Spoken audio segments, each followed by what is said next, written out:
दोस्तों, आज मैं आपके लिए एक ऐसी कहानी लेकर आया हूं जिसे सुनकर आपके रोंगटे खड़े हो जाएंगे। यह कहानी है एक निडर आईपीएस अधिकारी अनवीरा शर्मा की। जब अनवीरा ने अपना चार्ज संभाला तो उनकी नजर सबसे पहले एक फाइल पर पड़ी। वह फाइल पढ़ते ही उनकी रूह कांप गई। राजनगर के छोटे मोटे दुकानदार जो दिन रात मेहनत करके 2 पैसे कमाते थे, वे डर के मारे कांप रहे थे।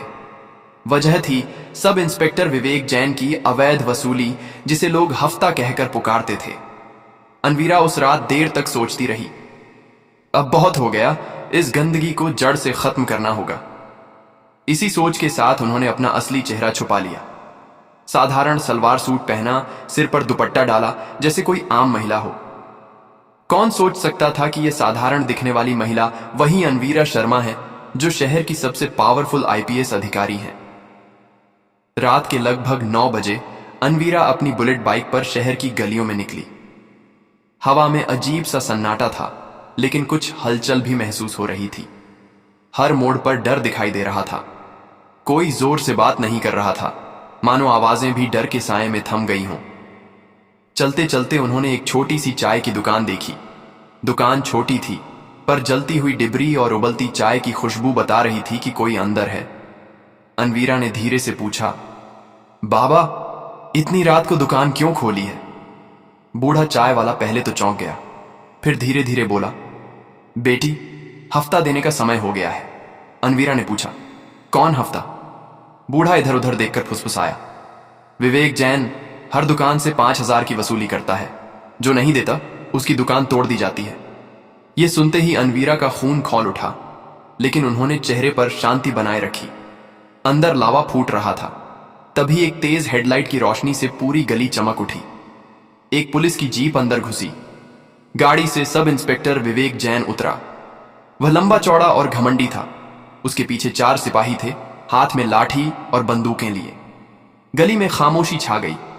दुकानदार डर के मारे एक एक करके उसके पास जा रहे थे और लिफाफा पकड़ रहे थे। हर चेहरे पर भय था। तभी एक युवक, शायद 25 साल का, लिफाफा देने से मना कर दिया। उसका नाम था मनोज, जिसकी एक छोटी सी कपड़ों की दुकान थी। उसकी मां बीमार थी और पैसे दवाई के लिए जुटा रहे थे। विवेक जैन ने अपनी जहरीली मुस्कान फैलाई। मनोज ने कहा, इंस्पेक्टर साहब, मेरी मां बीमार है, मेरे पास देने को कुछ नहीं।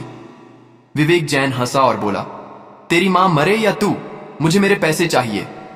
फिर उसने सिपाहियों को इशारा किया। 2 सिपाही मनोज को पकड़कर उसकी दुकान तोड़ डाले।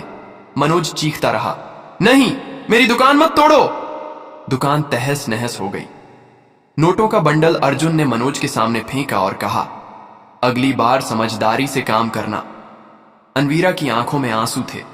वह यह सब कैमरे में कैद कर रही थी। जानती थी कि अब मैदान में उतरना ही पड़ेगा। रात को अपने क्वार्टर में बैठकर उसने योजना बनाई। अर्जुन अकेला नहीं था। उसके पीछे बड़े लोग, शायद राजनेता और उच्च पुलिस अधिकारी, सहारा दे रहे थे। विश्वसनीय असिस्टेंट राजवीर को बुलाया। तेज तर्रार और बहादुर, वह अनवीरा के लिए कुछ भी करने को तैयार था। अनवीरा ने कहा, राजवीर, हमें विवेक जैन की हर हरकत पर नजर रखनी होगी। राजवीर बोला, मैडम, यह बहुत खतरनाक है। अगर उसे भनक लगी तो मेरी जान भी नहीं बचेगी। अनवीरा ने उसका कंधा थपथपाया, मुझे तुम पर भरोसा है। राजवीर ने अपना मिशन शुरू किया। उधर अनवीरा ने भेष बदला। अब वह एक फल बेचने वाली बन गई। उसने देखा कि विवेक जैन की जीप एक होटल के पीछे रुकी। एक आदमी काले कोट में आया और जैन को बैग थमाया। अनवीरा ने उसकी फोटो खींची। शक गहराने लगा। इस बीच राजवीर ने पता लगाया कि जैन हर हफ्ते एक सुनसान गोदाम में जाता है। राजवीर वहां गया और छिपकर देखा। गोदाम में नोटों के ढेर, हथियार और हिसाब किताब करने वाले लोग मौजूद थे। उसने वीडियो रिकॉर्ड किया, लेकिन तभी एक सिपाही ने उसे देख लिया। राजवीर भागा। सिपाही उसका पीछा करने लगे। वह एक गली में फंस गया और बेरहमी से मारा गया। लहूलुहान हालत में उसने आखिरी कॉल किया, मैडम, गोदाम में सबूत हैं, माफ करना। फोन कट गया। अनवीरा का दिल कांप गया, लेकिन वह रुकी नहीं। उसने कसम खाई कि राजवीर की कुर्बानी बेकार नहीं जाएगी। अनवीरा ने सारे सबूत इकट्ठा किए और एक योजना बनाई। शहर के सभी दुकानदारों को गुप्त रूप से मंदिर में बुलाया। उन्होंने भेष उतारा और बोली, मैं आपकी आईपीएस अनवीरा हूं। अब अत्याचार के खिलाफ जंग शुरू होगी। दुकानदारों की आंखों में उम्मीद की किरण जगी। उन्होंने कहा, हम आपके साथ हैं, यही हाथों से पकड़ना। रात गहरी हो रही थी। शहर की सड़कों पर डर और साजिशें साथ साथ चल रही थीं। आईपीएस अनवीरा अब सिर्फ अफसर नहीं, बल्कि एक योद्धा बन चुकी थी। सुबह की पहली किरण के साथ ही शहर की गलियों में हलचल थी, लेकिन अनवीरा शर्मा चैन से नहीं बैठ सकती थी। उसकी टीम तैयार थी और वह जानती थी कि अब हर कदम सोच समझकर उठाना होगा, क्योंकि दुश्मन अब छुपा हुआ नहीं बल्कि ताकतवर था। डीसीपी ऑफिस पहुंचते ही उसने अपने भरोसेमंद पुलिस अफसरों को बुलाया। अब वक्त है सच को उजागर करने का, अनवीरा ने कहा, लेकिन हर कदम सावधानी से उठाना होगा। शहर में खबर फैल गई थी कि आईपीएस ने विवेक जैन पर शिकंजा कसना शुरू कर दिया है। दुकानदारों में डर के साथ साथ उम्मीद की भी हलचल थी। विवेक बेचैन हो उठा। उसका नेटवर्क हिल चुका था, लेकिन उसे यकीन था कि उसके पीछे जो लोग हैं, राजनीति से लेकर पुलिस तक, वे उसे बचा लेंगे। उसने अपने आकाओं से संपर्क किया। मैडम हरकत में आ गई है, क्या करना है? जवाब आया, डराओ, हटाओ, जरूरत पड़े तो खत्म कर दो। विवेक ने शहर में अपने मुखबिर फैला दिए। उसका अगला टारगेट अनवीरा थी, लेकिन अनवीरा तैयार थी। उसने मनोज को बुलाया, जिसकी दुकान जलाई गई थी। अब वह खुद एक सबूत बन चुका था। अनवीरा ने कहा, तुम्हें गवाही देनी होगी। मनोज कांपते हुए बोला, मैडम, वे लोग मुझे मार डालेंगे। अनवीरा ने उसकी आंखों में देखकर कहा, अब तुम अकेले नहीं हो, तुम्हारे पीछे पूरा सिस्टम है, और सबसे बड़ी बात, तुम्हारे पीछे मैं हूं। मनोज ने धीरे से हां कहा। उसकी आंखों में डर की जगह अब जिद आ चुकी थी। इधर राजवीर अस्पताल में था। होश में आने के बाद उसने अनवीरा को बताया, मैडम, गोदाम की सीसीटीवी बैकअप हार्ड डिस्क एक पुरानी लाइब्रेरी में छिपाई गई है। अनवीरा ने उसका हाथ थाम लिया। अब और मत बोलो, मैं सब समझ गई। रात को अनवीरा और उसकी छोटी टीम लाइब्रेरी पहुंचे। जगह वीरान थी, दीवारों पर धूल थी और किताबें अस्त व्यस्त। एक पुरानी अलमारी पर ताला लगा था। उनका निशाना वहीं था। ताला तोड़ा गया और अंदर से मेटल बॉक्स निकला। उसमें हार्ड डिस्क थी। अनवीरा ने चैन की सांस ली। अब उनके पास पुख्ता सबूत था। अगले दिन उन्होंने गुप्त फॉरेंसिक टीम को बुलाया। वीडियो साफ था। विवेक जैन नोट गिन रहा था। उसके साथ डीसीपी साहब और काले कोट वाला आदमी भी थे। अनवीरा ने फॉरेंसिक रिपोर्ट हाथ में ली और कहा, अब बारी है हमला करने की। शहर के सबसे बड़े होटल में अगली रात बैठक तय थी। पूरा नेटवर्क इकट्ठा होने वाला था। अनवीरा ने भेष बदला। इस बार वह वेटर बनी। कॉलर में छोटा कैमरा छिपाया। हॉल में विवेक जैन, डीसीपी और काले कोट वाला आदमी बैठे थे।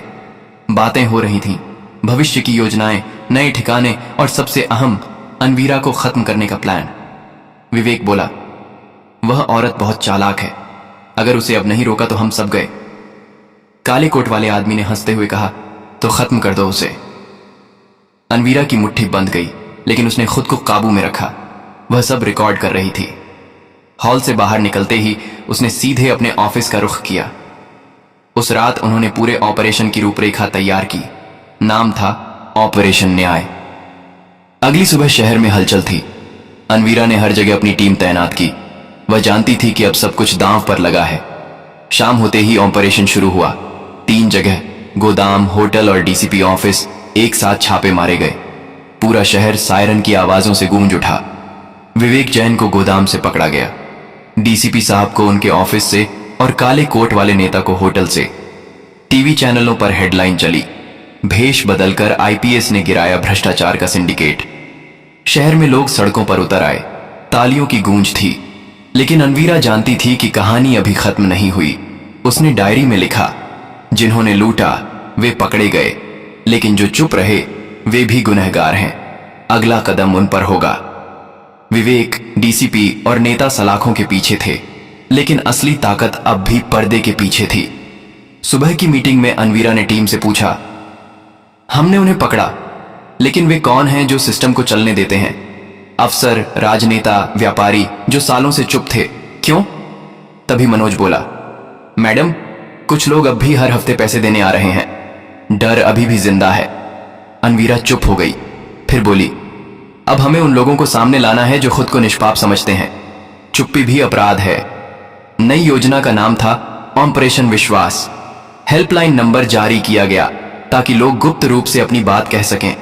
पहले दिन 3 कॉल आई, दूसरे दिन 21, तीसरे दिन 6 स्टार्ट। एक कॉल ने अनवीरा को झकझोर दिया। फोन पर महिला की कांपती आवाज थी, मैडम, मेरे पति की मिठाई की दुकान थी। 3 महीने पहले वसूली से तंग आकर उसने जहर खा लिया। मैंने FIR कराई, लेकिन पुलिस ने कहा सबूत नहीं है। तभी से मैं चुप थी। अनवीरा ने महिला का पता लिया और उसी शाम उसकी दुकान पहुंची। महिला ने पति की डायरी दिखाई। हर तारीख, हर भुगतान दर्ज था। अनवीरा ने ठान लिया, आपके पति की मौत बेकार नहीं जाएगी। अगले हफ्ते जनसभा रखी गई। शहर के सारे दुकानदार बुलाए गए। स्टेज पर सिर्फ एक कुर्सी थी, IPS अनवीरा के लिए। माइक उठाया और बोली, आज मैं आप सबसे कुछ नहीं मांगने आई हूं, मैं आपको आपकी आवाज लौटाने आई हूं। अब आप खुलकर बोलेंगे, बिना डर के। पहली देर खामोशी रही। फिर एक बुजुर्ग खड़ा हुआ, मैं 15 साल से दुकान चला रहा हूं। पहली बार किसी अफसर को डर के खिलाफ खड़ा देखा। तालियां बजी। फिर एक महिला बोली, मैंने आज तक किसी को सच बोलते नहीं देखा, लेकिन आज मैं बोलूंगी। उस दिन 72 लोगों ने गवाही दी, 41 ने नाम बताए। अनवीरा ने सब रिकॉर्ड करवाया, लेकिन असली झटका तब लगा जब एक 13 साल की बच्ची आई। मेरे पापा की दुकान जलाई गई। कहते थे पुलिस वाले भगवान होते हैं, लेकिन भगवान ने ही हमें जलाया। पूरा मैदान सन्न रह गया।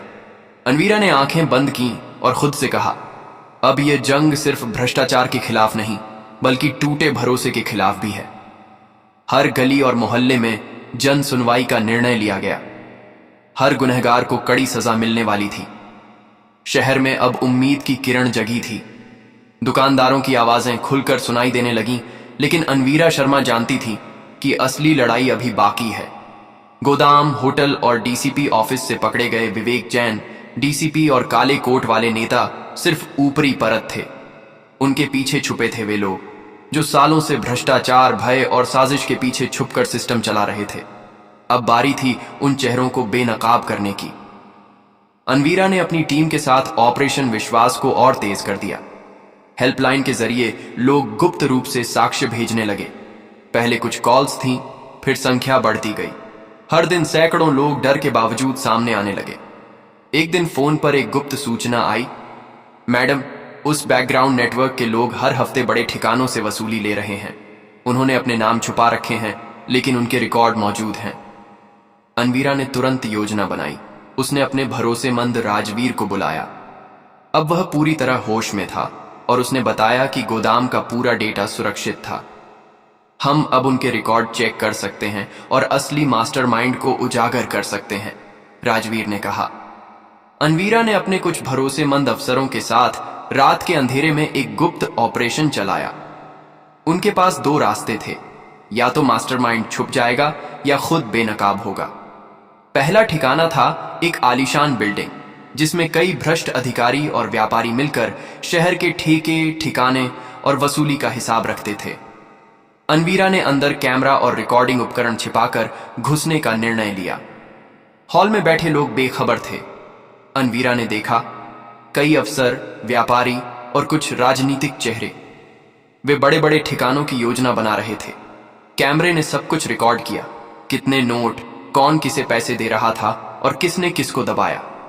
अगले कदम में अनवीरा ने पूरे नेटवर्क को पकड़ने के लिए सिंक्रोनाइज्ड रेड की योजना बनाई। शहर में एक ही समय पर 3 जगह मुख्य ठिकाना, बैंक और अफसरों का ऑफिस एक साथ छापे मारे गए। सायरन गूंज उठी। शहर की गलियों में लोग उत्सुकता और डर के मिश्रण के साथ बाहर निकले। विवेक जैन, DCP, नेता और पर्दे के पीछे बैठे भ्रष्ट अधिकारी सभी सलाखों के पीछे थे।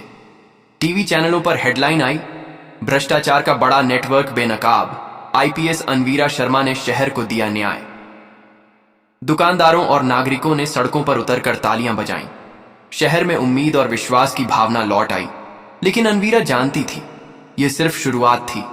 उसने अपनी डायरी में लिखा, सिस्टम में अभी भी वे लोग हैं जो चुप रहकर ताकत बनाते हैं। उनका खुलासा करना अगली चुनौती होगी। अगली मीटिंग में उसने अपनी टीम से कहा, हमने पहली परत हटा दी है, अब अगला कदम वास्तविक ताकतवर और भ्रष्ट लोग जो पर्दे के पीछे हैं, उनके खिलाफ सबूत जुटाना और उन्हें न्याय के कटघरे में लाना। मनोज और अन्य दुकानदार भी अब पूरी तरह तैयार थे। उनका डर खत्म हो गया था।